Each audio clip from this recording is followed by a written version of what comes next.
What's up, guys? It's Wholesome Joe back after being sick over the Christmas break with another video. And if you've wondered why I haven't posted any videos, it's because I came down with a case of the flu a week or so ago, and I have been down for the count, and you can probably hear my sinuses are still a little messed up. But in this quick video, well, this was originally going to be a longer video that I had recorded a whole bunch of footage where I was doing a whole unboxing and a whole review and everything, like everybody else on the internet that got the thing I'm about to talk about. But I realized I was out of focus, so that just got entirely scrapped, and now we're just going to do a quick thoughts and ramble sort of video talking about the new thing I just got right before Christmas, actually, the Haslab Ghost Trap, part of the 2-in-the-box set that was part of a Haslab crowdfunding campaign. A lot of people were waiting for these. We've been waiting for like a year to get this guy and the PKE. I'm mostly going to talk about the Trap, and I'm going to probably talk about the PKE a little bit, but I decided instead of doing like a whole review, because you can find reviews all over the place, you can find unboxings everywhere online, but this is going to be more so just the general thoughts, and most of the people watching this probably have one of these, so I'm not going to show you like a whole feature list and all that stuff, because you probably know more about it than I do. I'm mostly just going to give my thoughts, my general impressions over what I think about it, some thoughts over, you know, comparisons between this and the past version of the Ghost Trap that we have gotten in the past, and my just overall general impression of what I think about it. And you know, maybe that'll be helpful to you. Maybe you won't care, and maybe you have your own thoughts. Maybe you want to share those with me in the comments. It's totally cool. A lot of people, you either love this thing, you hate it, or you're kind of somewhere in the middle. And I think that I'm not entirely sure where I fall into that yet. I think I like it a lot, but I also think I might also fall somewhere in the middle, because there's some things I don't like about it. But that being said, let's kind of talk about it. So those of you who got it, you know, you have probably been tinkering with yours, playing with all the features. I haven't really dived into it too much. I've like turned it on, you know, messed with some of the settings and messed with some of the modes and checked out what it does. And the thing that I most was interested in was to really just see how it compared to the older Maddie Collector Trap that came out many moons ago. I used to have 2 of those, and I sold both of them because I needed money. Not because I really wanted to, but because I needed money, and they're worth a good chunk of change now. I don't know if these will be, because I just don't know, but the Maddie Collectors are still pretty highly sought after. And I will say, if we're just gonna like kind of compare those two, because they're the closest to each other in terms of all the traps that are available, the Maddie Collector and this one are going to be the closest in terms of that. I think overall the Haslab Trap is definitely better made. The build quality is better for the most part. There's a couple of places where I don't think the build quality is quite as high as it could have been. Some kind of questionable things that they did.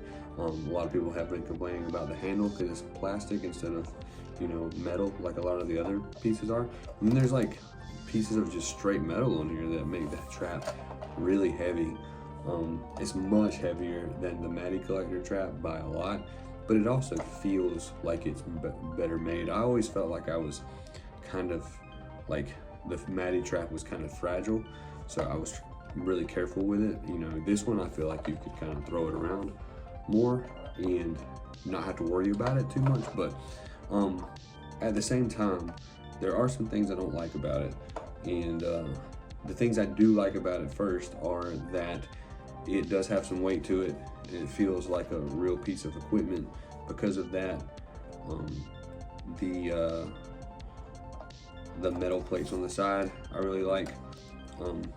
The metal wheels, these I can give or take.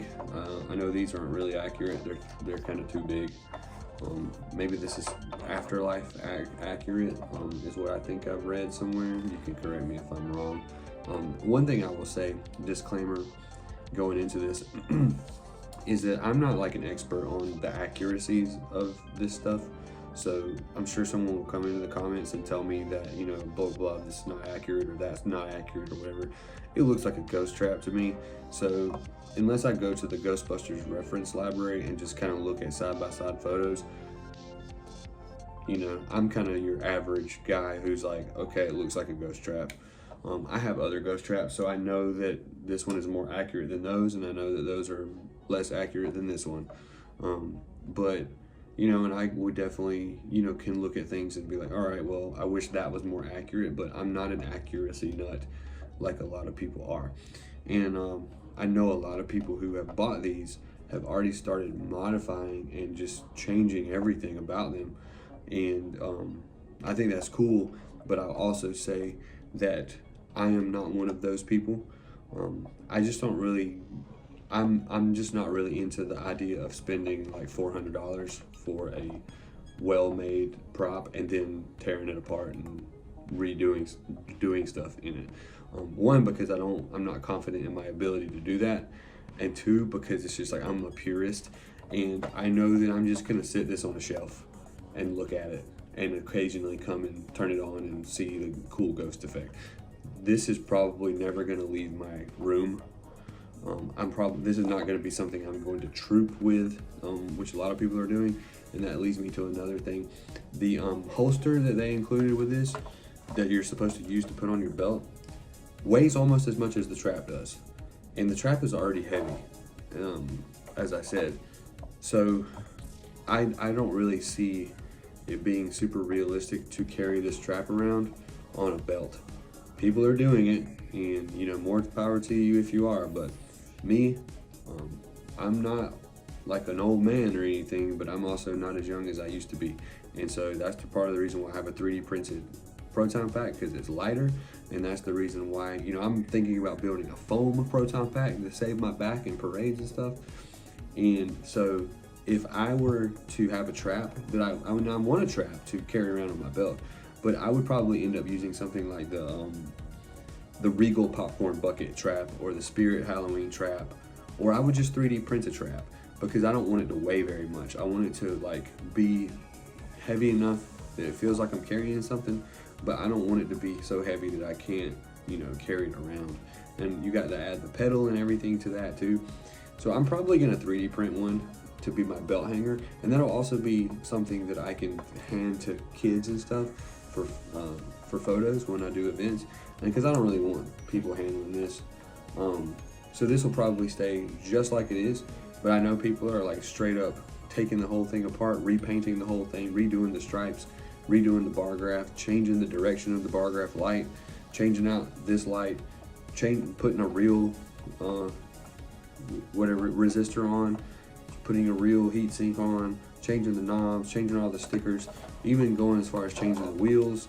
And then you got the absolute craziness of the people who have like 3D modeled these rod things in so many different flavors now that I just can't even keep up with it.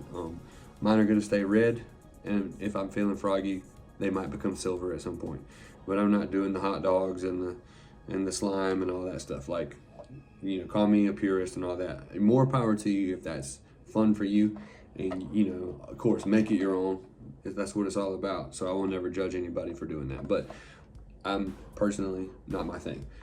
And like I said, I won't be modifying this. Probably the extent of the modifications that I would do is I'm gonna put a smoke machine in it, which I already have the parts to build another smoke machine, so I'm just gonna make like a remote controlled one that I can stick in here, so when I have this sitting on a table, or like I have friends over and I'm like, hey, look at my cool ghost trap, I can do the smoke effect. But that's probably the extent of the modifications that I'm going to do. Overall, I like this trap better than any of the other traps I've ever owned, with the exception of there's a couple of features that were on the Maddie trap that this one does not have, that I thought were really standout features that I really miss being in this one. And the first one of those is when you did the trap sequence on the original Maddie trap, once the ghost was caught and it went through the whole sequence, if you let the trap sit for a good while, eventually the ghost would start trying to get out of the trap, and the trap would like shake, and the light in the trap would like kind of go back and forth, and it would make noises like the ghost is trying to escape, which I thought was really cool. And the fact that the Maddie trap speaker was way louder than this one. The major, and this is most people's major complaint with this thing, but probably my most major complaint with this is that it isn't very loud. If you're at a convention and you were trying to like show this to someone and play the sounds, they would never be able to hear it. And I could barely hear it just in my room with no other noise other than my computer going. The speaker is really, really, really not very loud. Can you hear it? Yes, absolutely. If there's nothing going on in the room and you're not, no other extraneous noises, but it is kind of low, and that may be something that I might want to modify in the future when people start figuring out how to do that. Maybe they already have, I don't know, because I don't keep up with all that stuff like most people do. And like I said, I'm not going to do anything else to this. The paint jobs on these things are never particularly very good. This one to me is better than the pack, even though it still kind of looks like they went around the edges with a Sharpie, which always looks kind of bad, but it's not terrible. And I don't really want to go through the trouble of trying to repaint this. What I will probably do instead is repaint my AMC popcorn bucket trap, because it is like just the basic of basic of basic and could use a revamp. So when I said I'm not really a modder, I'm not a modder in terms of like taking props that were like really expensive and like doing that to those. But things like the Spirit trap or the Walmart trap or the popcorn bucket traps or the Spirit proton pack are the things that weren't really that good to start with and didn't cost that much. Those I'm okay with going ham on the mods and the repaints and all that stuff. Anyway, I don't want to tax my voice too much because I'm just getting over this flu, so I just want to talk about the Ghost Trap a little bit. Overall, I like it. The PKE, again, the PKE to me is not anywhere near as good as the Maddie Collector one, simply because the Maddie Collector one was really good for just the weight of it and the ease of trooping with it. As far as the PKE, I really like the Maddie Collector PKE better, just because it's more accurate to the movies that I like. It wasn't as bulky, it didn't weigh as much, and even though a lot of it is not accurate, I really like the little wheel on the back that let you move the wings up and down kind of at will. So you like when you're like trooping and like you could go up to people and like make it look like they're possessed or haunted by something. And maybe you can do that with this one too, but I didn't see an easy way to do it. I really like that about the Maddie Collector one. And it was just like the weight was perfect for like kids to hold it and stuff. I'm gonna use my Spirit Halloween PKE for that now, because I'm not as concerned about it being dropped. If someone drops it, if I let them hold it for like a picture or something, I don't really want them to drop the Haslab one, so I'm probably just gonna keep that in my room on display and play with it sometimes. Tase some ghosts. And that's another thing, I could give or take the taser feature. I don't really care about that. That's not something that's appealing to me. I didn't really care about it in the movie. I'm more of again, I'm kind of being a snob. I'm a purist in terms of that stuff. So, but all in all, I do like the 2-in-the-box set. I like all the extra stuff they were included with it, the patches, the Zinner cards, the stickers, and all of that stuff. And all the stand and display stuff that came with it. They're really good about adding all these little extra bits and pieces. So if you got your 2-in-the-box, how did you feel about it? Did you like it? Did you like that? Did you dislike that the doors don't open all the way up like they do in the movie? Are you going to do any modifications to yours? Let me know in the comments. Let me know if you haven't gotten yours yet, because a lot of people have not gotten theirs yet, and I really feel bad for you guys because FedEx is kind of sucky. And I'm glad that I got mine when I did. So if you got one of these Haslab 2-in-the-box Ghost Trap and PKE Meter sets, let me know in the comments. Let me know what you thought about it, and make sure to smash the like and subscribe. All the usual things that everyone tells you to do on YouTube. That is important because it really helps me. Make sure you check out my Patreon because I got some cool stuff coming there, and we'll see you on the next one.